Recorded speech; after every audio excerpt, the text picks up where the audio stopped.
कहानी की शुरुआत में हमें रे फ्रांसिस नाम का एक सोल्जर दिखाया जाता है जो अपनी गर्लफ्रेंड केली से शादी करने के लिए फौज की नौकरी छोड़कर अपने शहर वापस जा रहा था। और दूसरी तरफ हम केली को एक पार्क में बैठा देखते हैं। तभी अचानक से पीछे से रे आकर उसे सरप्राइज कर देता है। यहाँ रे रिंग निकालकर केली को मैरिज के लिए प्रपोज करता है। इस पर केली थोड़ा शर्माती हुई उसे हाँ कह देती है। इसके बाद जब दोनों वहाँ से जाने लगते हैं तब केली को याद आता है जो वो बुक पार्क में पढ़ रही थी वो तो उसे वहीं भूल गई है। रे केली को कार के पास खड़ा करके जल्दी से वो बुक लेने जाता है। तभी एक लग्जरी कार में दो लड़के आते हैं। उनमें से एक जिसका नाम टिम था वो केली को छेड़ने लगता है। यहाँ पर रे और केली उनको इग्नोर करके घर की तरफ जाने लगते हैं। पर तभी टिम अपनी कार से बाहर निकलकर केली के विंडो के ठीक पास जाकर उसके साथ छेड़खानी करने लगता है। अब इस बात से रे अपने गुस्से पर काबू नहीं रख पाता और वो उन दोनों लड़कों को पीटने लगता है। यहाँ पर टिम जैसे ही अपना चाकू निकालकर रे को मारने जाता है तभी रे खुद को चाकू से बचाने के लिए उसे धक्का दे देता है, जिससे अचानक टिम का चाकू उसको खुद को लग जाता है और मौके पर ही उसकी मौत जाती है। अब इस घटना के बाद रे और केली अपने लॉयर के पास जाते हैं क्योंकि रे के ऊपर मर्डर के चार्जेस लग चुके थे। लॉयर रे से कहता है उसके पास दो डिफिकल्ट चॉइसेस हैं।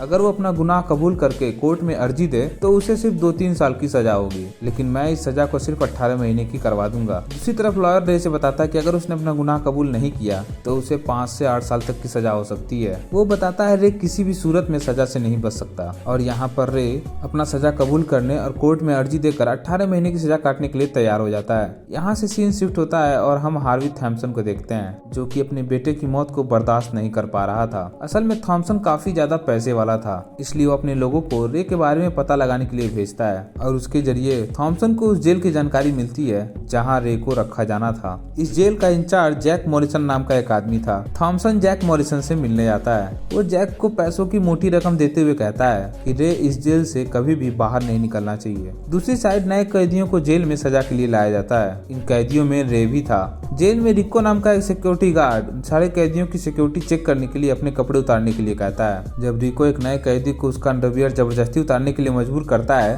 तब रे रिको की इस बात का विरोध करता है, जिससे रिको रे के उसके पहले दिन के जेल से ही उसे टार्चर करने लगता है। उसके थोड़ी देर बाद एक विलियम नाम का गार्ड रे को जेल इंचार्ज जैक मॉरिसन के पास लेकर जाता है। जैक को उससे बातचीत करने के बाद पता चलता है कि रे ने 12 साल फौज में नौकरी की है, जिससे जैक रे के साथ अच्छा बर्ताव दिखाने की कोशिश करता है। जैक गार्ड से कहता है कि वो रे के साथ अच्छा बर्ताव करो। पूरी बातचीत के बाद विलियम वापस रे को उसके जेल वाले कमरे में ले जाता है। जब रे जेल की ग्राउंड में जा रहा होता है तभी उसकी टक्कर एक कैदी से हो जाती है, जिससे वो कैदी रे से लड़ने लगता है। लेकिन तभी मोजेन नाम का दूसरा कैदी अपनी ग्रुप के साथ रे की मदद करने आ जाता है। अब यहाँ पर दोनों ग्रुप्स के बीच झगड़ा होने ही वाला था। विलियम वहाँ पहुंचकर उन्हें अपने अपने काम पर जाने के लिए कहता है। विलियम रे को लाइब्रेरी में काम करने के लिए कहता है। लाइब्रेरी में एक कैदी डेविड बुक्स रखने की जगह बताता है। जब रे लाइब्रेरी से अपने सेल की तरफ जा रहा होता है तब रास्ते में फिर से उसी ग्रुप के कुछ मेंबर उसे तंग करने लगते हैं, लेकिन रे खुद पर कंट्रोल करता है। जब वो अपने सेल में एक डायरी पढ़ रहा था तभी रिको अपने साथी गार्ड के साथ आकर उसकी रूम की चेकिंग करने लगता है। रिको को रे की डायरी में उसकी गर्लफ्रेंड केली की फोटो मिलती है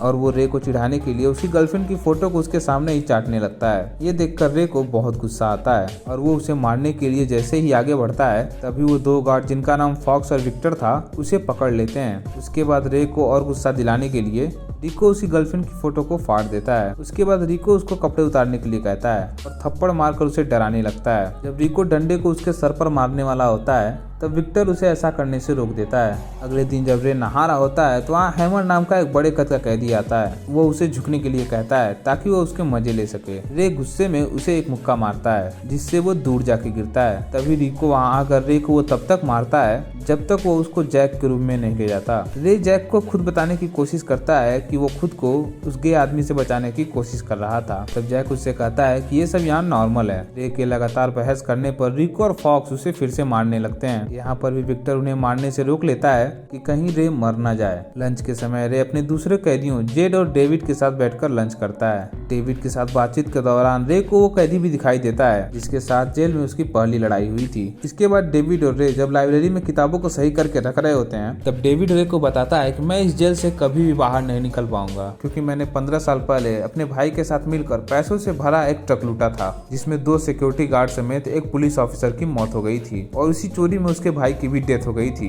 और वो पैसा भी अभी तक किसी को बरामद नहीं हो पाया था। डेविड रे को बताता है कि सिर्फ मैं ही जानता हूँ कि वो पैसा कहाँ छुपाया गया है। उनकी बातचीत के दौरान अचानक रिको आकर रे को बताता है कि उसकी गर्लफ्रेंड उसे मिलने आई है। केली को देखकर रे बहुत समय बाद खुशी से मुस्कुराया था। उनकी बातचीत बहुत कम समय के लिए ही हो पाती है क्योंकि रिको उन्हें बीच में ही रोककर रे को वहाँ से चलने के लिए कहता है। उसके बाद रे मोजेन और उनकी गैंग के लोगों के साथ मिलकर कार्ड्स खेलने लगता है। वहीं जेड जब एक्सरसाइज कर रहा होता है तब हैमर वहां आकर उसे परेशान करने लगता है और जब हैमर उसे एक डंबल से मारने ही वाला होता है तभी रे वहां आकर हैमर को पीटने लगता है। इसी बीच विलियम उन्हें आकर वहां रोकता है। दूसरे ही दिन जब रे वहां पर टॉयलेट साफ कर रहा होता है तो उसी समय वो आदमी आ जाता है जिससे उसकी शुरुआत में लड़ाई हुई थी। वो रे से बदला लेने की कोशिश करता है पर रे उसको फाइट में पूरी तरीके से हरा देता है। अब यहाँ रिको के साथ जेल इंचार्ज जैक भी आता है। जैक एक बैट लेकर रे के पीछे घुसा देता है। अगले दिन तीनों गार्ड्स विक्टर, फॉक्स और रिको इकट्ठे होते हैं। इन तीनों गार्ड्स को जैक ने घूस दी थी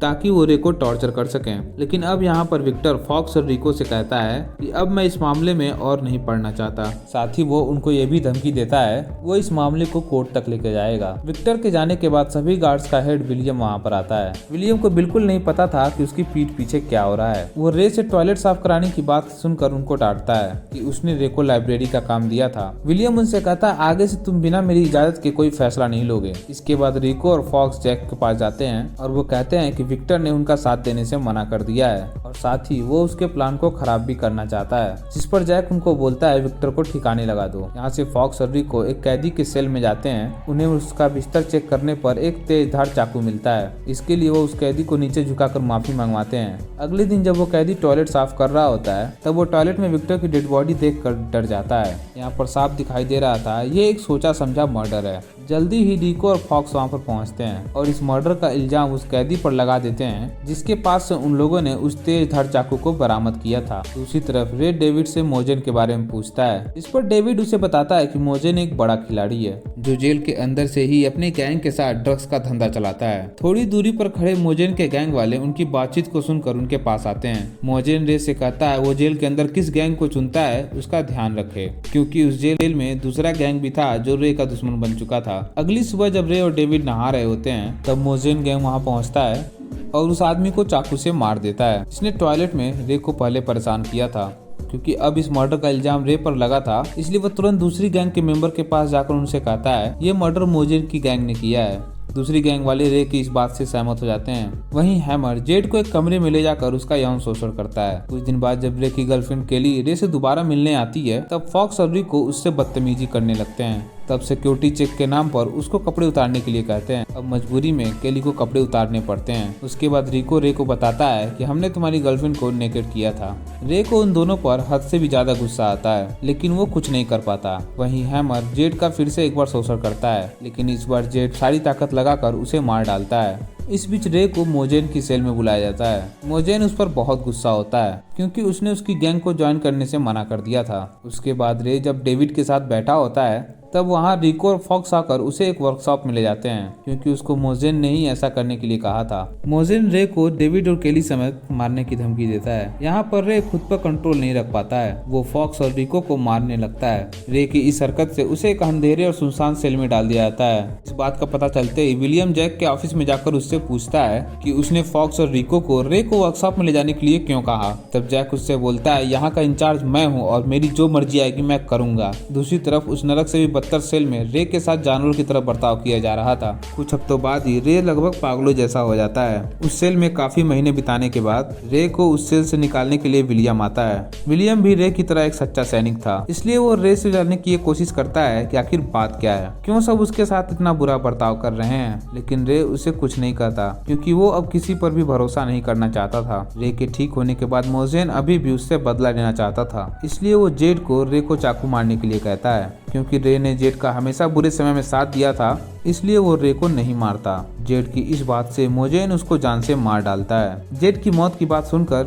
रे अपने इमोशन पर काबू नहीं रख पाता और सीधे मोजेन की गैंग की तरफ बढ़ता है। उसकी गैंग के एक आदमी को मारने के बाद रे मोजेन को लड़ने के लिए चैलेंज करता है जिससे दूसरी गैंग के मेंबर रे की सपोर्ट में खड़े हो जाते हैं और दूसरी तरफ जैक ये सब विंडो से देख रहा था। जैक रिको और फॉक्स को उन्हें रोकने के बजाय लड़ने देने के लिए कहता है। क्योंकि रे एक मिलिट्री बैकग्राउंड से था इसलिए आसानी से वो मोजेन को हरा देता है। यहाँ तक कि वो उसे हाथों से उसे पकड़कर मारने ही वाला होता है, तभी उसकी नजर डेविड पर पड़ती है, जो इशारे से उसे मोजेन को मारने से मना करता है, जिससे रे मोजेन को छोड़ देता है। तभी एक चाकू मोजेन की बगल में गिरती है और मोजेन वो चाकू उठाकर रे को पीछे से मारने की कोशिश करता है और उसी वक्त डेविड रे को बचाने के लिए खुद चाकू के आगे आ जाता है। तभी दूसरी गैंग का लीडर मोजेन को मार डालता है। इसके बाद रे को जैक के रूप में बुलाया जाता है। जैक उसे बताता है कि उसकी सजा बढ़ा दी गई है। यहाँ पर रे उसे बोलता है कि तुम पैसे के लिए अपनी माँ को भी बेच सकते हो। इस बात से भड़क कर गुस्से में जैक रे को सारी सच्चाई बताते हुए कहता है, मुझे तुम्हें जेल से निकालने से रोकने के लिए हार्वी थॉमसन ने बहुत सारे पैसे दिए हैं, इसलिए मैं तुम्हारे साथ ये सब कर रहा हूँ। इसके बाद रे अपने पास छुपाया हुआ फोन बाहर निकालता है, जिस पर उसने विलियम को कॉल लगा रखी थी। अब जैक की सच्चाई कॉल रिकॉर्डिंग में सेव हो चुकी थी। तब विलियम अपनी टीम के साथ जैक के रूम के अंदर जाता है। उन्हें देखकर जैक ये समझ जाता है कि उन्हें फंसाने के लिए ही ऐसा किया गया था। यहाँ जैक के साथ रिको और फॉक्स को भी अरेस्ट कर लिया जाता है। ये सब खत्म होने के बाद रे डेविड को हॉस्पिटल में मिलने जाता है, जो अभी तक जिंदा था।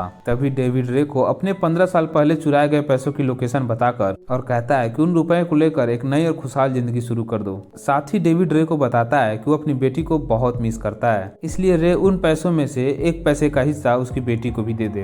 अब फाइनली रे जेल से रिहा हो जाता है। जेल से जाते जाते विलियम उससे हैंडशेक करता है। वहीं रे की गर्लफ्रेंड बहुत खुश थी, वो उसका वेलकम करती है। उसके कुछ दिन बाद रे डेविड की बेटी से मिलकर उसे रुपयों से भरा एक बैग देकर कहता है कि उसके पापा उसे बहुत मिस करते हैं, इसलिए वो उनसे मिलाया करे। वहीं हम दूसरी तरफ देखते हैं विलियम जेल में आए नए कैदियों से जेल के कपड़े पहनने के लिए कहता है। उन कैदियों में से एक टिम का बाप हार्वी थॉमसन भी था, जो जैक को घूस देने और सारी परेशानियां खड़ी करने का जिम्मेदार था। तो दोस्तों, हमारे चैनल को सब्सक्राइब करना मत भूलना, क्योंकि हम कहानियां लाते हैं जो आपको पसंद होती हैं।